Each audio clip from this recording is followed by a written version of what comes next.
దేవుని పరిశుద్ధ నామానికి స్తుతి కలుగునగాక. గుడ్ మార్నింగ్, మీకు ఉదయకాలపు శుభములు, అలాగే క్రిస్మస్ శుభాకాంక్షలు మీకు మీ ఇంటి వారందరికీ కలుగునగాక. ఈరోజు వాక్యం నిమిత్తం మత్తయి శుభవార్త 1వ అధ్యాయం 21వ వచనం మనందరికీ సుపరిచితమైన మాట.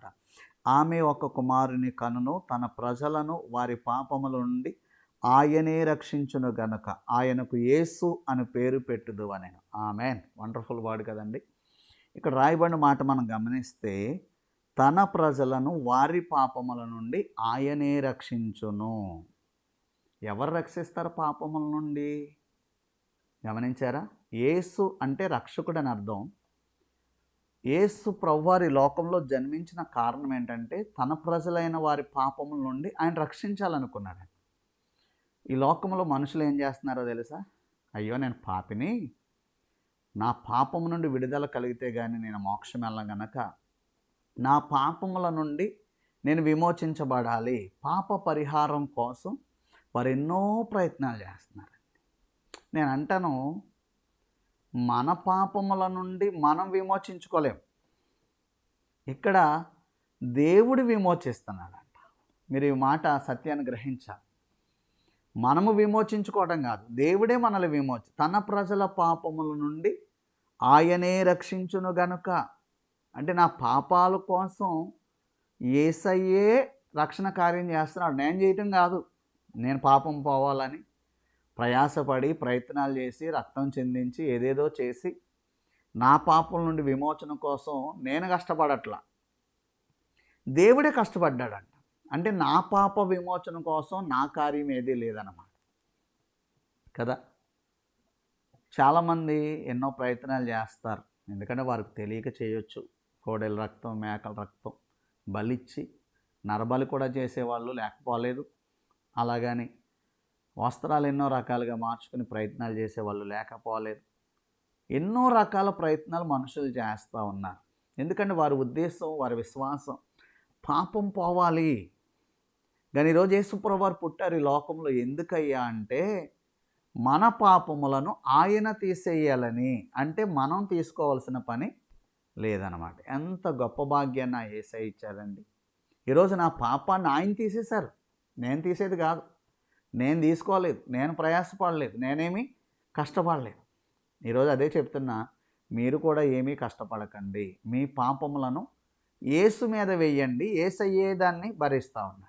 2025 సంవత్సరాల క్రితం యేసుక్రీస్తు ప్రభువారు ప్రతి పాపమును పరిహరించారు, ప్రతి పాపాన్ని ఆయన భరించారు, ప్రతి పాపాన్ని కొరకు ఆయన సిలువలో యజ్ఞమయ్యారు, ఏకైక బలిగా అర్పించబడ్డారండి. ఆయన అర్పించబడి ఆయన గొప్ప విమోచన మనకు కలిగించారు. Already you are redeemed. నీ సిన్స్ అన్నీ కూడా ఫర్గివెన్, క్యాన్సిల్డ్. నీ మీద నా మీద పాప భారం లేదు. ఆల్రెడీ యజ్ఞం అయిపోయింది, ఆల్రెడీ యాగం అయిపోయింది, ఆల్రెడీ అర్పణ అర్పించబడిపోయింది, ఆల్రెడీ పే చేయబడింది. సో ఈ యొక్క అద్భుతమైన సత్యాన్ని మీరు గుర్తించండి. మన పాపాలన్నీ క్షమించబడ్డాయి యేసుక్రీస్తునందు. యేసుక్రీస్తు శిలువ యజ్ఞమందు మనం క్షమించబడ్డాం, మనం కడగబడ్డాం, మనం విమోచించబడ్డాం, మనం పవిత్రంగా మార్చబడ్డాం. ప్రభువే ఆ కార్యం చేశాడు. నీవు నేను చేయవలసిన పని లేదు, ఆయన చేసేశారు. అయితే ఒక్కటే మనం చేయాలి, విశ్వాసం ఉంచాలి.